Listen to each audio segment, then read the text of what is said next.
And welcome to Tesseract Talk. I'm Hanon, and I'll always be joined by Ethan.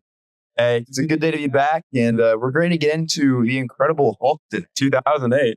2008. Our second one in 2008. Yeah, it's through the same year. Great. I know, right? You want to learn more about this movie? Dude, I would love to know about this movie. Alrighty. So we got Bruce Banner, Edward Norton, Betty Ross, Liv Tyler, General Thaddeus Ross, William Hurt, Emil Blonsky, Tim Rom. Directed by Louis Leterrier. The production budget was $150 million. Box office was $265.5 million. So they made it back. Congrats to the Hulk. Do you want to know about the reviews, or should I save this? I think we should give our opinions before the review. Okay.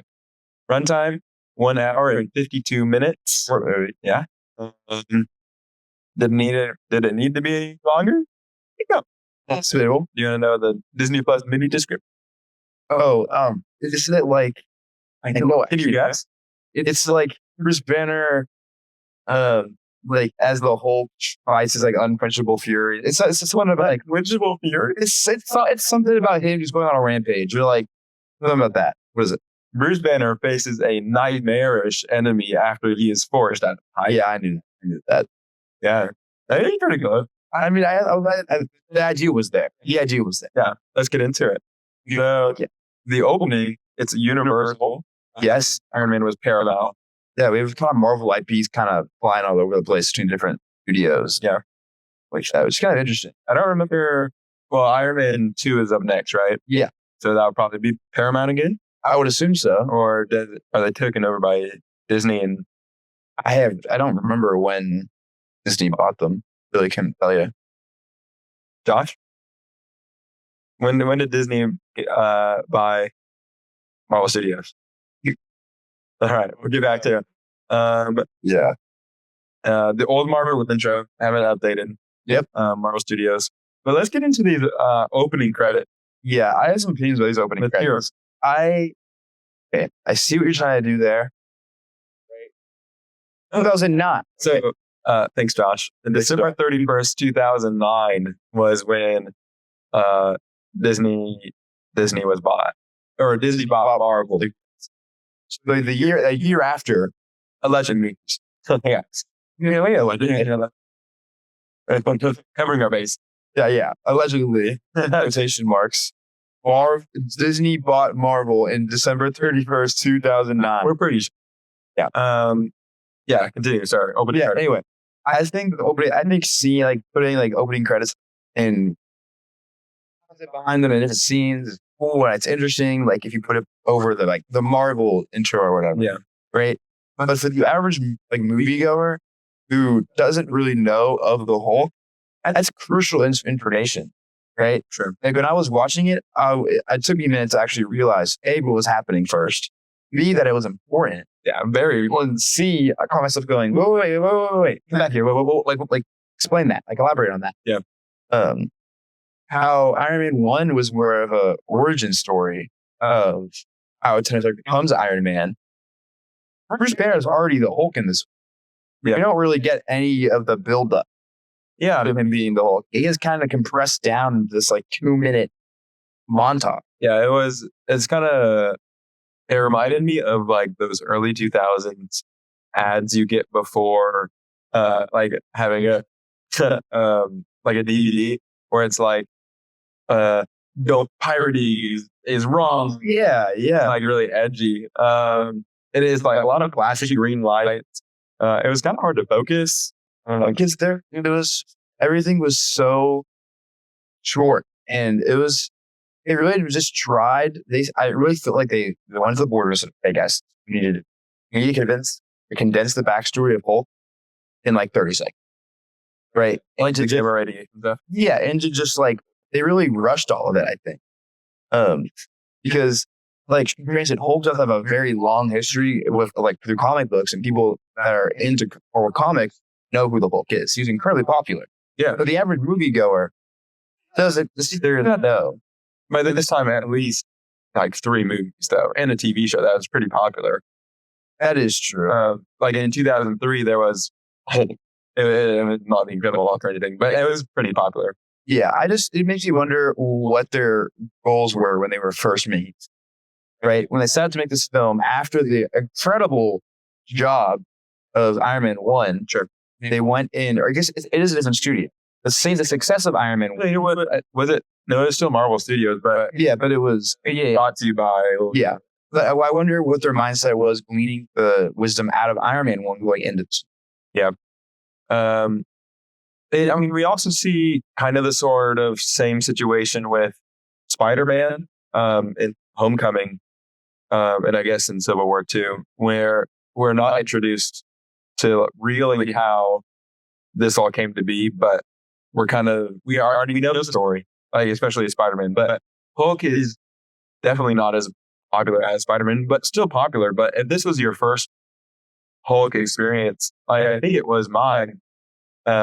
Watching this movie, whenever I watched it the first time, I would have known that it was gamma radiation. I know that, like, I guess later on in the movie, or even later on in other Marvel projects too. Yeah, they kind of just, outside of the opening credits, all you kind of know is that he has green blood. He has green stuff in his blood that turns him into that when he's angry. Feeling how those people. Yeah, like it try to give you little tidbits of it so that you can put it together yourself. That just feels. It just feels like they kind of just realized that they had to eventually. I can do. It just seems a little sloppy to me. Oh, wow. I think it'd be interesting. I think it's more beneficial to just give us the start of Bruce Banner. But I do understand that, however, because of the movie, we have like a time skip. Right, It's 5 years. It's like 5 years since that incident, which makes sense. Like he goes to Brazil. Yeah, he goes to Brazil. And it makes sense as to why they did that. I'm not the biggest fan of it because when you look at the MCU, right, even Plus doesn't include all of those older Hulk stuff as. I don't think they even have them there. They do. They have a few of them. Yeah, like they have the whole like 1996 thing. I don't know if it's a movie, but I think like for people, especially for longevity, which they weren't thinking about then, looking back on it now, the sake of longevity of the MCU, 20 years later, well, if you go through to the Disney Plus section of like, here's the timeline. You never get a proper origin for Hulk that has, the laboratory scene and the radiation. I think that is lacking. Sorry, I hit on it. Yeah, I think that lacking the origin story also affects the amount I care about the character, and about the relationships together. Yeah. You know what I mean? Because if we're given all that relationship between Betty and Bruce, then I care so much more whenever her life's at stake. Yeah. But in this movie, it's just, she doesn't even show up until much later in the movie. At least a quarter of the way through the movie, or at least a third quarter of the way through the movie, somewhere around like that. And I don't think that like it's not enough time for me to really develop her character enough to care enough for later on for her life being threatened to be like the stakes are high at the point. Sure. Like Pepper stood up the whole movie. Right. Because we see Pepper and Tony's bond develop throughout the movie, course of the whole movie, and it makes it a lot more important. Yeah. Yeah, I agree. You care very deeply about this. These opening 15 minutes again. Dude, I think we see historically, like opening scenes in Marvel are really important. Yeah. Right? Like people, like when Deadpool Wolverine came out, right? It's such but I'll get off of it. Is that it was the first 5 minutes of the best 5 minutes of Marvel or whatever. Right? So obviously people care about these first opening scenes of the first 5 to 15 minutes. Yeah. So fast forward, we talked about he's in Brazil. I loved that. So he learned Portuguese through television shows, but I think it's cool that they chose Sesame Street to be the one that he chose because it's a show about monsters. Yeah, and he is the monster. I thought that was really clever. Yeah. So props to them. I thought they thought I wouldn't notice, but I noticed. The soda that we see has cameos here and there. most recently, I think it's in Daredevil Born Again. There's an ad for it, I think. Yeah, that sort of thing. Mr. Blue and Mr. Green. You want to talk about that? Yeah, It comes up later. because watching this after Brave New World, Have you seen this? Sorry, have you seen this movie before? No. before now, it had been years. I couldn't tell you a thing about the plot of the. Really? I wouldn't been able to tell you a thing other than the Hulk's in it. Do you And Abomination is in it. do you know? So the two things I could have told you. Do you know about like Emil Blonsky? Do you know he was in it? Blonsky, I knew Blonsky in the being Abomination, but I didn't know that his character was like going to be like. Interesting. Yeah, I don't really remember the plot of the movie, Yeah. but you're watching it after having seen Brave New World. It makes so much more sense. Brave New World. Yeah, Brave New World makes so much more sense. And it really does feel like it's thing, an incredible whole sequel. Yeah. We can get into that later because I definitely have thoughts on what you just said. Scrolling through, Emil Blonsky, he comes up in She-Hulk, which also could maybe be considered a Hulk spin-off. I haven't seen. You haven't seen it? I did not watch the She-Hulk. I thought my thoughts on She-Hulk, just because I don't know if we're gonna get a chance to talk about it again, is that I like the character of She-Hulk in Marvel and Marvel Comics. I think it's important, but the way they portrayed it, I think it could have been better. It was definitely comedic, and so they achieved that. But I do want to see more serious version of the character. So that's my rant. That's my rant over. Mr. Blue, Mr. Green comes up and with Samuel Stern later on, and in Captain America: Brave New World. Our Stan Lee watch.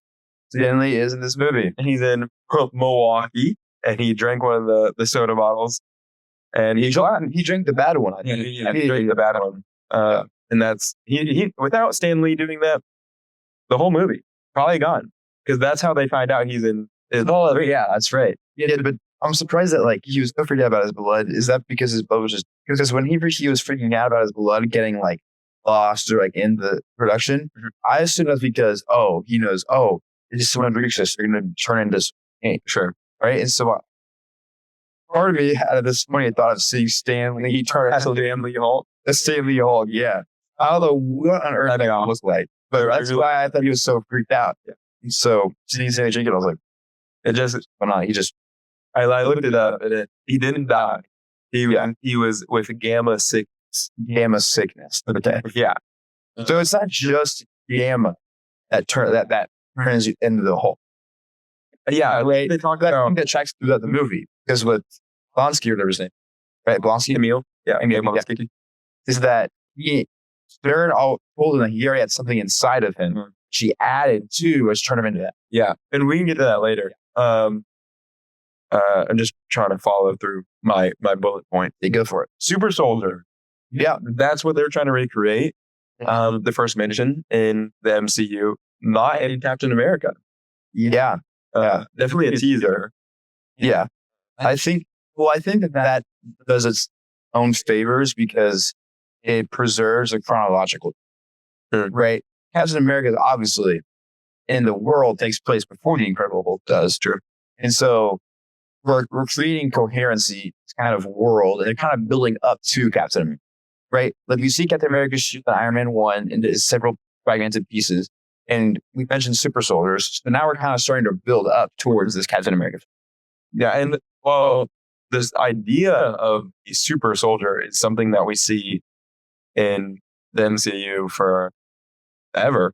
Later. That movie, Falcon Winter Soldier, we see that's a whole big thing. It's an idea that persists, though. We want the best soldier to go against everybody in. Yeah. Thaddeus Ross has a line where he says the guys across the street are trying to arm you better. We're trying to make you. Right? That's kind of a Yeah, it's kind of like an interesting mentality of how they're going. That instead of trying to just have this equipment, they're trying to, change their bodies at a like. Which is interesting after Iron Man. We're like, Iron Man has the best weapon ever, but the negative is we want the best body ever. Yeah. Well, I think he has this equipment, but the equipment also changes him because the arc reactor is a big deal, right?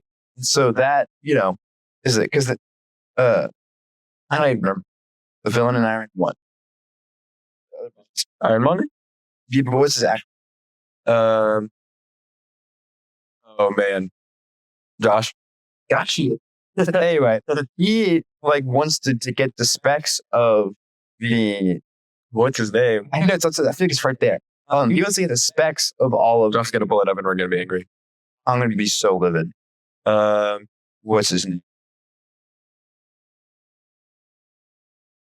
Obadiah Stane. Obadiah Stane. Gosh dang it. Well, he's only in that movie. Yeah. Obadiah Stane wants to be the arc reactor, which, would have tons of military application. Yeah, he wants to recreate the ironies.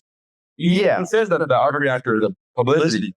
Well, the large one they use to power the factory. Yeah. Right? Is in the cave, he tells them that, the arc reactor can power his heart for life. Yes. Right? So that's also a huge health thing. But I think while Tony improved his body with technology, Ross is trying to completely rework the human. He's kind of playing God here. Yeah. Stern says we're jumping all around the movie. Yeah. But Stern says later that when he saw the Hulk, he was godlike. Yeah. And then Emil goes crazy. Yeah. Yeah. Sorry. This is important. This is to be that the first opening scene of the movie where he's training his anger with his trainer. Yeah. After that, we're introduced to this concept that goes through the movie of Hulk comes out when he hits a heart rate. Yeah, it was 200. Right? He hits 200 BPM. That hits him. Mm-hmm. I'm not a fan. I don't like that. You don't like that? I think that is really stupid. And it makes the one scene later makes it really awkward and really weird when they both go to the motel. Oh yeah, sure. Right. And it's that, okay, so you're telling me if you ran fast enough or long enough, you would just turn to the Hulk, even though he wasn't angry, right? If he gets too excited, sure, he goes to the Hulk. No, Hulk turned about when he gets angry, right? And that ends up getting changed in the later iterations of Hulk in the MCU. I don't know about that. It's mentioned in later things that he can't feel increased emotion. He can't have kids. He talked to Natasha about that in what is it? Ultron, Age of Ultron. Yeah. But I think he stops being so concerned with it in later parts of the MCU, where he doesn't wear the heart rate monitor everywhere he goes. Yeah, that would be so annoying. I agree. I think from my perception, it's just the Hulk gets angry, the Hulk comes out, right? And the whole the heart rate monitors, the way that I do like the way they did it, where the beam gets the audience closer to realize, oh, it's gotta happen. Yeah, it is right. Increases the stakes. Yeah, it builds suspension. Yeah, for sure. Right, and it makes you interested. Oh, here we go. It's getting ready to happen. It's gotta go down. Right, and I do like how they did that. But overall, it is just I rather you just get angry and be this hot tempered kind of guy. But yeah, and I do think later he learns to control the Hulk until Infinity War. Where control is a strong word. I think it's more so as he described it in the movie where he said, not control it, but aim it. Sure. Right? Because I think control is what we see in Infinity. I think that is control over it. Right? That he can exist in that state. In Infinity War? Or in Endgame. Wherever it's right? I think that's full control. Yeah, smart Hulk. Whatever. I think that's full control because he's fully conscious and cognizant of what he's doing. He can still communicate at a very large scale, right? But I think at the end of the movie, he's definitely getting better at aiming it. And like he has with Natasha in throughout the rest of the Avengers movies, is that when he's, he's supposed to feel other emotions while he's in horror, and he can be calmed down by other people. But like he has sobering moments. Like Betty Ross talks about how he thinks his brain gets overloaded by all things that are happening, so he just goes insane. But in isolated moments, like even in the cave when they run away, he's able to like be more calm under Hulk, right? Because he's not being overstimulated by everything. Or skip to the college, where Betty is. We've seen that scene in the first season of What If. I think it's the episode with the first generation of Ant-Man, Hank Pym. I think it's that episode. So if you haven't seen that, it's a fun episode. I like it a lot. So that's a fun call forward. Yeah. Now, what's a callback? Like, I guess it would be a callback if it was from What If to now. Yeah. Okay. Now let's talk about what Hulk looks like. He's not very green, which I guess comic accurate question mark. So, because for those who don't know, his first iteration was gray. And he looks pretty gray. It's definitely like a very muted. Yeah. It's something like green. It's stuff like green. I look at that as we're wearing our green today. If anybody has noticed, it was Hulk Day. So Hulk Day today, and it's the art corner. Yeah, it's a Monday. Green week, man. But no, I think that the Hulk. Because it goes in 2008, right? And I watched this movie. I not agree with me on this, but I liked how Hulk looked in this movie. Well, I didn't. I honestly appreciate it. I thought he looked okay. CGI, like, okay, so obviously it's 2008. Leaps and bounds of improvement have been made, but the way that Hulk's face is structured after Edward Norton's, and the way that transition happens, I think it looks 2008 in this movie pretty decent. I can be pretty okay with it, right? On the other side of the coin, I hate Abomination's look in this. I hate how Abomination looks. I think he looks stupid. Really? I think he looks stupid. I also think his whole character is dumb. I don't like his character. Ethan's HD. Dude, no, I just have opinions. I had these opinions. And this movie was strong opinions. I know, but I do. I think obviously Hulk can always look better, right? And we see that later on throughout time. Yeah, sure. But greener. You look green, but I also don't mind the pale green. It makes it more realistic, right? Because he's not just gonna be like if he's walking around like a neon green jacked up leprechaun. Yeah, that's kind of what he looked like in the 2003 movie. Yeah, I haven't seen it, but it would look out of place. Like it would look out of place, Yeah, I guess to have, because this is a darker toned movie, right? And to have that bright neon green Hulk that we see in like later issues of the comics, it just wouldn't fit in the movie. I don't think it would fit in.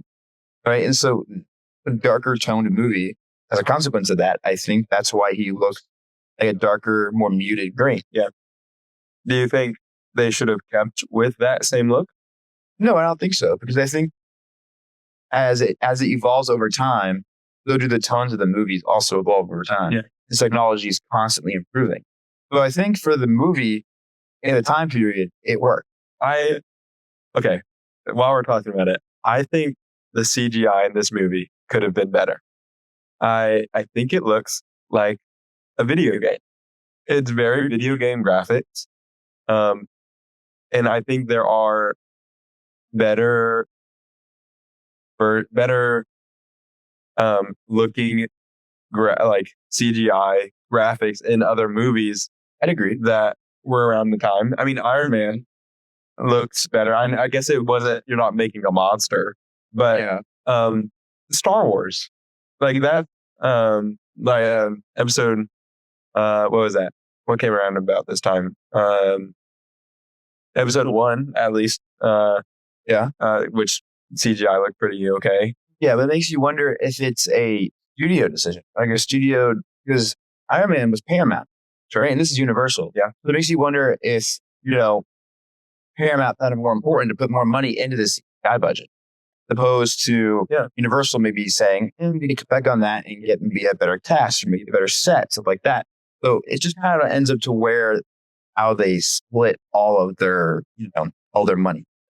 Yeah, we were talking about the cave scene earlier, and I think that's the moment I really noticed that it looked like video gamey. It kind of looked like that PS3, PS2 kind of graphics. Yeah. I guess also compared to a physical set, I think it was ish at least. And that's a hard thing to do with raining. So the Hulk had to look soggy. Yeah. And standing next to a human figure like Betty was, interacting with each other, that must have been pretty difficult. Yeah. I'll cut him some slack, but I think it could have looked a little. It could have, but but also seeing my point that I wasn't that upset about it. I think at the transformation scene that we get shown in the lab with Stern, also pretty solid. Yeah, I agree. Like I thought it went pretty well. That was a pretty solid scene. I think that this talking about like Abomination Hulk, because we're on that topic. I actually really love the choreography of the fight scene. Really? I think it's really interesting. This is contradictory to your. No, I don't know about contradictory, but it is interesting to compare that to what your feelings about the Iron Man fight scenes were. How you thought they were kind of ridiculous. Well, I thought that the plane scene was stretched out, and I thought some of the choreography was a little silly, but I think Hulk is really creative, right? Like there's a scene where Hulk and Abomination are just starting to fight. Hulk rips a cop car and uses the half as boxing. Yes, and that's cool. He does that at the college too with the metal scrap. Yeah, like that's pretty cool. Like that, like that's something I would have thought of, right? The thunderclap was also a really clever idea at the end of the movie. Yeah, it's a clever thing. And there's a lot of hits in the movie where I'm like, oh yeah, like he is not okay. Wow. I think, especially, I know we're kind of jumping around again, but the end of the movie, in the final fight scene of Hulk and Abomination, where like he's using Abomination's bones and it's like digging into the Hulk's skin and the Hulk's digging into Abomination. And some of those moments where I was like, oh wow, this is pretty. Yeah, but I thought it was honestly pretty solid. I agree. I enjoyed the fight scenes of this. I think the Abomination Hulk final battle, like in the very last unit of the movie, kind of got pushed to its limit time wise, because it was, oh, we got him, oh, he's back, oh, we got him, oh, he's back, right? And that's cool if you like to do that maybe once, but if you do that 2 or 3 times, at that point, just kind of. I think the last part of this movie is really cool. Yeah, I and like we said, comparing it to Iron Man, how we liked the first half a little better. I think the last half was really this movie's hitting point, the strong point. Yeah, I was at after the last third was really well. Yeah. I think seeing Hulk have more control or more ability to aim what he's doing makes it a much more interesting character. Because instead of, that's kind of the moment, like in the plane, when he just out of the plane, kind of see a transition in mindset of, I have to cure it to maybe I can actually do something good with this. Yeah. Kind of how Tony has that shift of, I get out of weapons business. Maybe he says with the suit, maybe in my hands, it can do some good. Yeah. Right. And so that's kind of the mentality you're starting to see with these superhero individuals that come up in the early, Avengers timeline. Yeah. Right. So I think the scene he jumps out of the plane, it has to be one of my favorites. It's called back again. I think I just noticed this run again in Ragnarok when Banner jumps out of the spaceship plane thing and he collapses and falls on the rainbow bridge.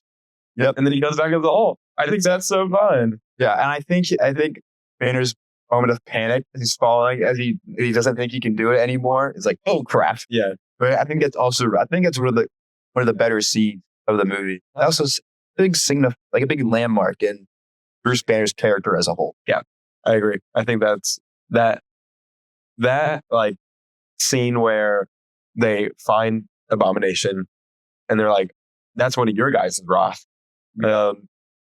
And I can have something to do about this. That's kind of like that turning point. Yeah. Trust me to do this. I can do something good.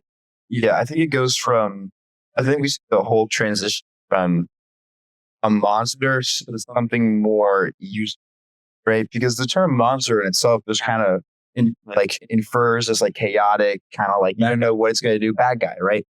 But the Hulk ends up being more refined than that. Yeah. He's able to kind of control what he's going to be doing, or at least like he says in the movie, aim it, right? And he shows restraint and he can listen to people that he really well recognizes and cares about. I've seen it before because when he got to kill Abomination, tear his head off, by the way. Yeah, that was pretty violent. Eddie yells, stop. Yeah. And he looks up and recognizes it. He says, and I do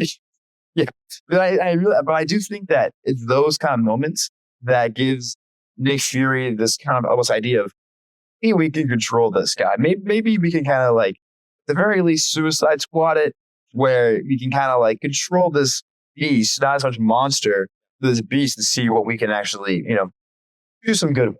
For sure. Who do you think is the villain in this? Oh man, this comes into my he deals with one of my bigger grudges. Well, I think we're pretty close to the end, so let's get into these gripes. Okay, I think this movie is an inconsistent and incoherent mess. Really? Story-wise, this just feels incoherent to me. I feel like the priorities of this movie swap so often. Because priorities, what do you mean by it? Like Bruce's goal at the point in the movie, or like what the movie is trying to convey is like, oh, here's where the deep trying to go. Right?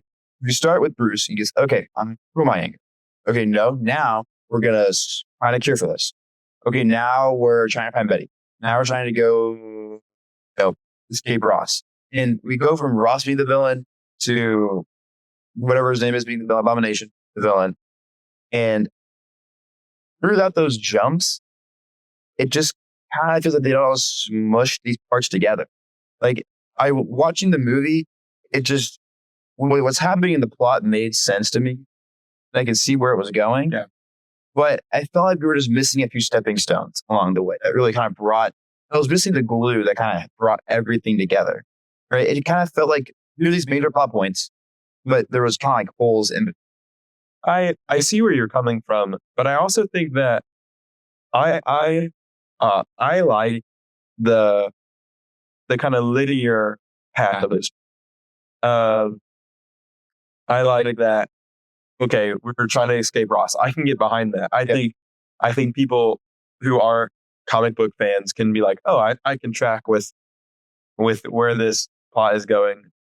This guy needs to escape this guy. That's pretty self-explanatory throughout the whole film, basically. And then we were like, oh, that girl must be important. She comes up. She's in like that newspaper. Mm-hmm. She's in the opening credit scene. Opening credit scene. And when she comes up on, like, we meet her and we see her from a distance, you're like, oh, that's the girl from the start. That's the girl from the newspaper. And so I think that's pretty linear. I think the only time where it's like, oh, maybe Ross isn't bad guy, really, but he just has bad intentions, is in that plane scene where a bunch of things happens. And there's bits and pieces throughout that Blonsky, Emil Blonsky, Abomination guy. We're noticing sort of his like nefarious power hunger strategy. Yeah. Where he wants to be the best. He wants to be the best fighter he can be at what cost. And that comes up in a lot of different MCU things. Yeah. But I think I like the semi-linear, but also it shows the whole arc of a lot of characters in this of I think both of Thaddeus and Bruce, where Bruce is like, I want to run away. I can't be seen. This is a disease. I'm a monster. He's like down in his blood, in his mind. And then by the end, we were saying, I want to aim this towards something good. And then Thaddeus is seeing this as, I want to use this as a weapon to make those super soldiers like we were talking about before. Mm-hmm. And then by the end, he's realizing, oh, I shouldn't have done this. This is wrong. How can I fix it? This guy who I've been chasing down this entire movie, he can fix it. So I think that overarching story, I think, is effective for me as a viewer, but it might not for you. Well, I think the story as itself, my problem isn't with the contents of the story. Contents of the story are okay, and they make sense in the movie, and I appreciate it. But my problem just kind of lies in like the nitty gritty, where everything's it gets connected together for all these big plot points. Because like these big plot points, and we have all these, we're supposed to have ideally these little bridges in between them that get us from a point to the next plot. And it feels like that these these little bridges, these little spots that connect everything, aren't very strong, and it kind of feels like we're being railroaded or pushed along to kind of rushed in. What in particular? I couldn't give you any particular. Okay, but if I could post, but I think that. But I think a lot of it is due to the short run. Because it's an hour and 52 minutes, which is short for like 2 hours-ish. Well, I know, but like just compared to Iron Man, it was like 2 hours and 7 minutes, I think. That extra almost 10 minutes of time is useful, right? I mean, but that could have been, like you're saying, the intro of the opening credits. That could have been a 10-minute sequence. Yeah, I can't really explain why I feel this way, but it just kind of it felt just kind of choppy. Yeah, just felt like we were trying to just felt. I feel like it was incoherent, or it wasn't incoherent. It was just incomplete. Sure, right. I feel like I wanted to be flushed out. Right. The character building fleshed out. Yeah, I think the character building could have been better in this. Because I think a lot of it is because you didn't have that that origin, other than the opening credits, which was scatterbrain of just ping ponging through pinballing throughout the right. But I think what I really missed out on the most character wise is the psychology of Bruce Banner. I really wanted to see a lot more of the inner turmoil of Bruce Banner. Yeah. Right. Because then that makes him coming to terms with it and starting to control it and using it all the more sense. Mm-hmm. Right. Which is actually part of the reason he was recasted. Oh yeah. Let's get into that. So, yeah. Like we said, it's Edward Norton in this movie, mm-hmm. but the recast is obviously Mark Ruffalo from Ever. And then now, so we are now in the. Interestingly enough, Edward Norton was recasted because he had creative differences with the directors on how the film should. Right. Edward Norton's gone on record saying Allegedly that he wanted something more like The Dark Knight. Mm-hmm. Right. That's going to be a little bit darker, kind of psychological horror kind of element to it. That would be a much darker Hulk that has much more of the psychological turmoil. However, the directors wanted to go in the other direction with it. And so they wanted to find somebody that would agree with the direction of the Hulk as a character, and also fit really well into the cast of the Avengers. Because at this point, after this movie, they're thinking of the Avengers. Yeah, they're thinking about the Avengers first movie, but Yeah, or like in the first movie, they were hoping to get. we're talking about Yeah, in Iron Man, they're hoping they get there. That's why the post credits. yeah. But here we have it for the credits, which hints at the Avengers thing, meaning that they really want people to see this to know what's coming. And so I think that this recasting at the end of the day works. I think Mark Ruffalo does a fine job. But he does a great job. I think he does a good job, but I really would like, hearing the idea of Edward Norton, why he less character, a whole like darker, kind of grimier psychological horror version of Hulk. Psychological horror. Yeah, that's what he was looking for. Edward Norton was allegedly looking for a much darker, deeper version of the Hulk that brings more depth to the character other than he's a big guy that smashes stuff, right? He wanted to get more into the internal turmoil and the relationship between Hulk and Banner. And the directors really didn't want to go in that direction. Yeah. They wanted to keep him more as the Hulk smash guy. But eventually they push his character along and he becomes Smart Hulk and we kind of see the reconciliation. But it wasn't, they could have done more with Hulk. Are you saying that you wish they had gone with Edward Norton's Hulk idea? I would have loved to see it. It has to be done right. I'd be super interested in it. Because Edward Norton allegedly directly mentions the Dark Knight trilogy, Christopher Nolan, as his inspiration for where Hulk should go.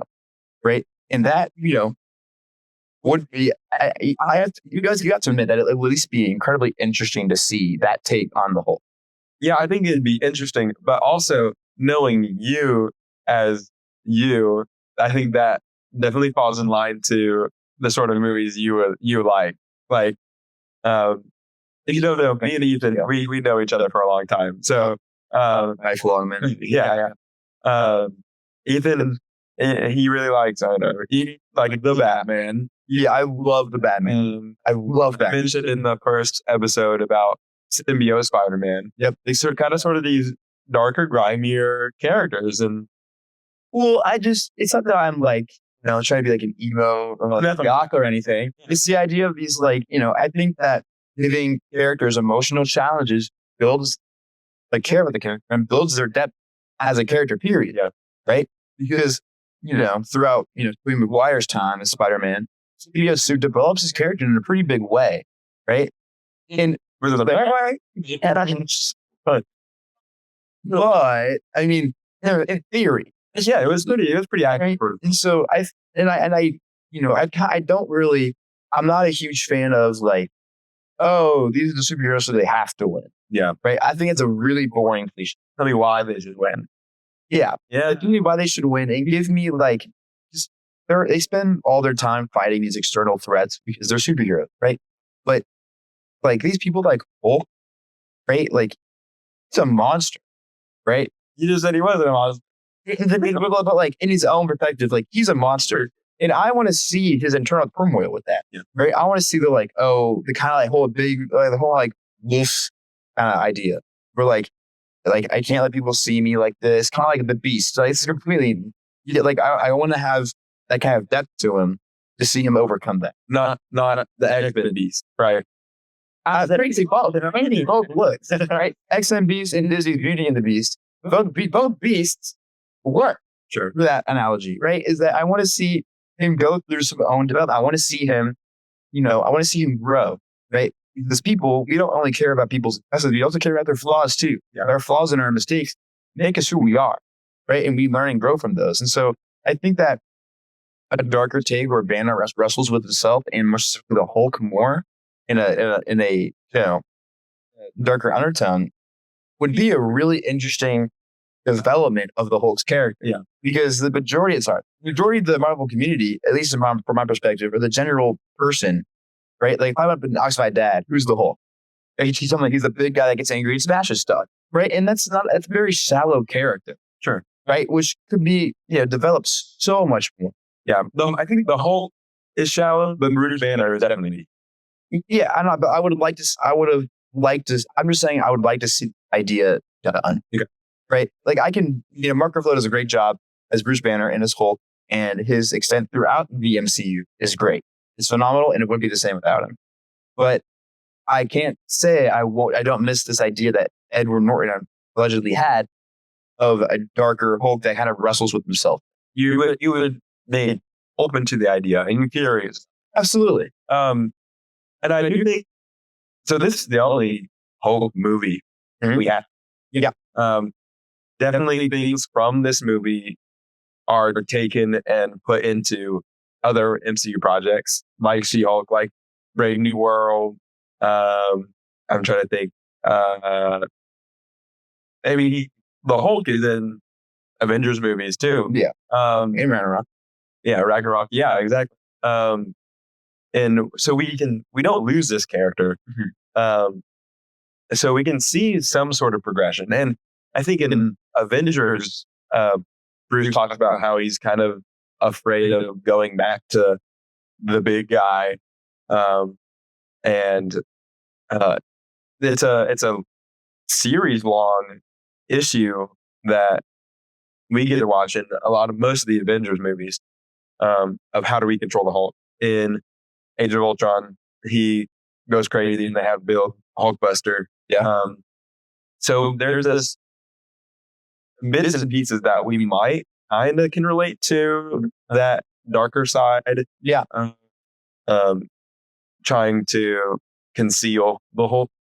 And then as we see, and as we've said, the combination of Smart Hulk and like Hulk and Bruce Banner to make Smart Hulk. Yeah. And I think, and honestly, I huge and a Smart Hulk, but that's for another time. I do stick to my point that there could have been more character development done.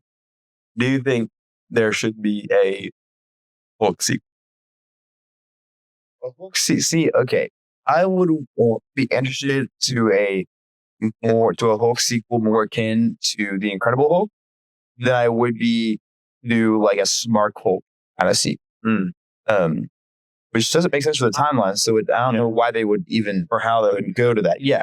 Unless they introduce like Star or something like that.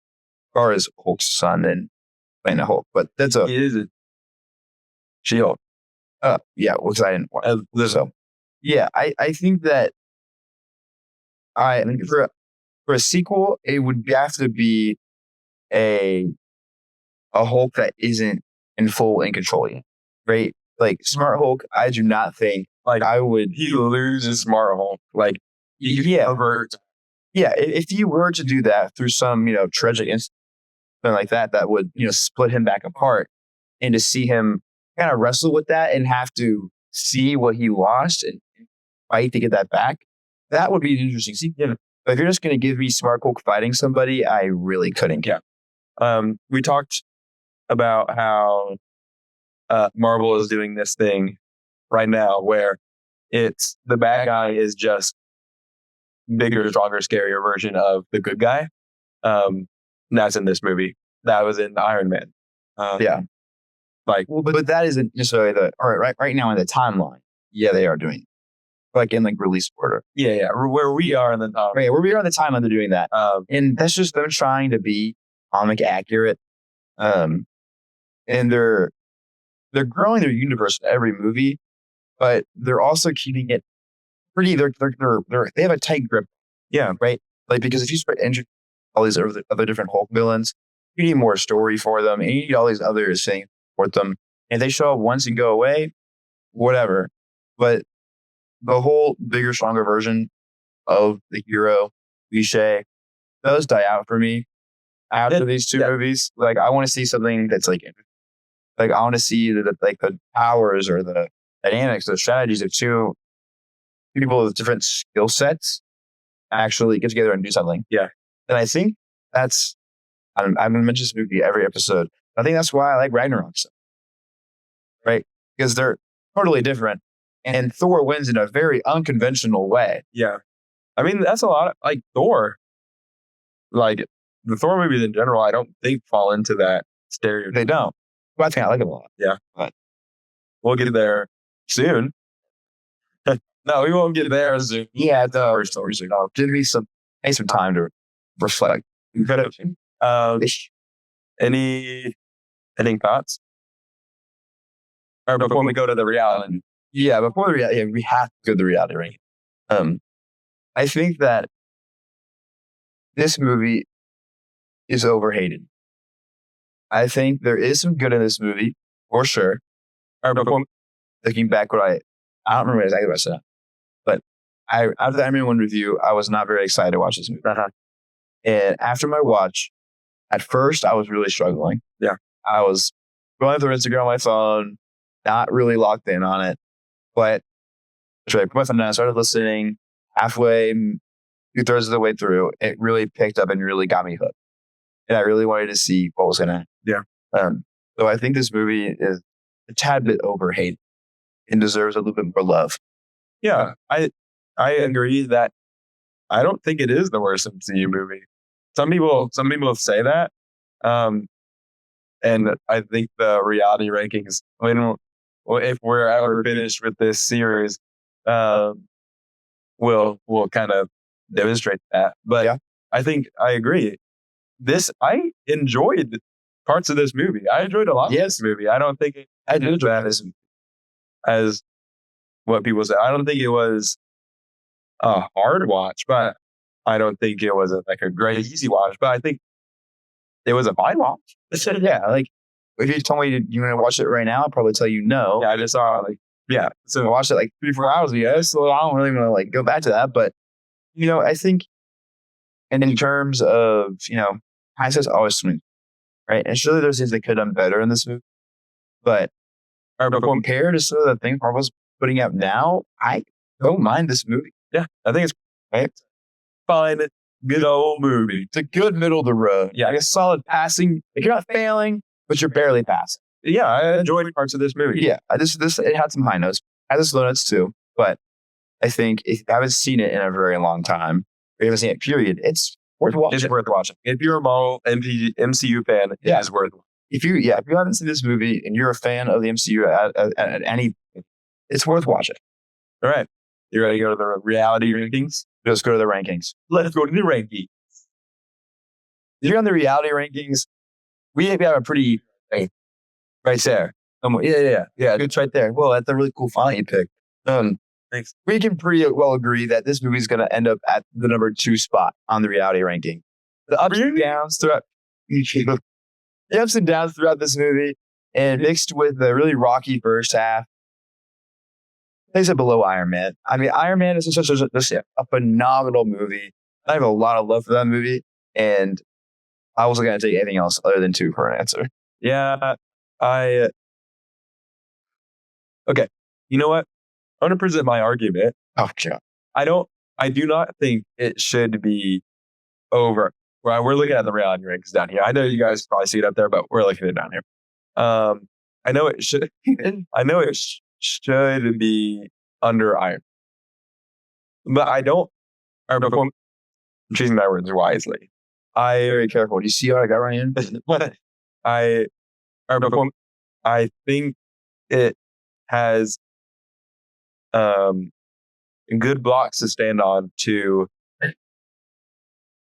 other Marvel movies elsewhere. I think now say more.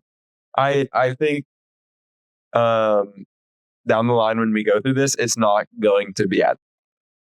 I think it has good ground to back itself up over other. I think it'll last some time. I don't think it's going to be the worst Marvel movie.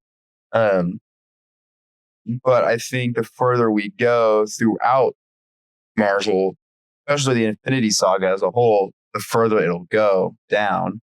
Maybe. That's at least my prediction for that. Is that as we the further we go, the further down Hulk will go. Because it has those blocks, yes, but it has its cracks and And right now our list looks pretty linear. We have 2 spots on it. Yeah, which is soon to tell. Yeah, as we proceed down the yellow brick MCU road, I like good one. I'm excited to form our own list of where we see, where you see your top Marvel movies and where I see mine, and then come together and then make it That's this final list. this one. Yeah. I think that would be really fun to see down the road. Yeah. And I'm excited for that. I'm excited for sure. Any other remarks? Oh, I think about it. Right. So talk about what's upcoming. We have Iron Man 2. Yes, Iron Man 2. Yeah. Is next in release order. Mhm. My mic is falling. And we'll look forward to that in 2 weeks, right? Yeah, Iron Man 2 in 2 weeks. Your mic sounds so loud. I can see it. Yeah, Iron Man 2 is in the next 2 weeks, and I'm really excited to get back into Iron Man and this whole Tony Stark world. And there you go.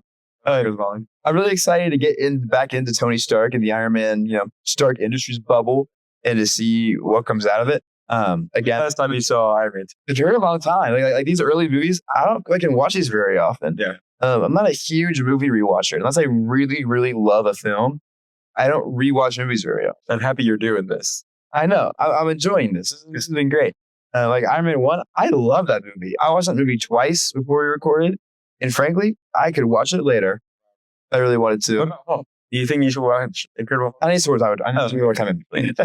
But yeah, I'm really excited for Iron Man 2. After Iron Man 1, my expectation is pretty high for it. I'm going to hold it to that because is Iron Man 2 Disney? 2009. Josh? Or out of my now? Yeah, because Iron Man 2 being Disney would be a really interesting compare and contrast. Venn diagram it with Iron Man 1. So we talked about earlier that it was 2009, right? 2010. Yep. All right. So First Iron Man 2's first, the first Disney Marvel movie. So I'm excited how they allegedly buy it then 2. Yeah.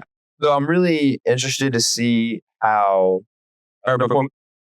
it's distributed by Paramount Pictures. Okay. Wow. That makes sense. I bet. Yeah, that makes sense. We'll talk about that probably in 2 weeks. But anyway, yeah. I'm really interested. I'm really excited for. Oh, the first Disney Marvel movie is The Avengers. Oh, wow. So I wonder what Thor and Captain America are. But we'll get to that later. Well, cross that bridge when we come. Yeah, we'll see you when we see. You cross that shield when we come. No, didn't work at all. Anyway, I think that's all for Incredible Hulk. We have some shorts coming out. So look out for those as we on our YouTube channel. Yeah. No, I know YouTube channel. Yeah. YouTube, Instagram. You can catch us up there. We've been talking about doing some live streams. Yeah, really cool. That'd be fun to do. Sort of one-off videos as well. So kind of Q&A kind of. Yeah, sure. We're excited to continue this process. Mm-hmm. I'm trying to think of anything else. Oh, catch us on YouTube and Spotify for our listening and watching pleasure. Yeah. Are we good? Yeah, that's about it. That's us for Tesseract Talk. We'll see you later. See you in 2 weeks. 2 weeks. Iron Man 2. Iron Man 2. 2 weeks for Iron Man 2. Yep. Ready? Yeah. Bye. See ya.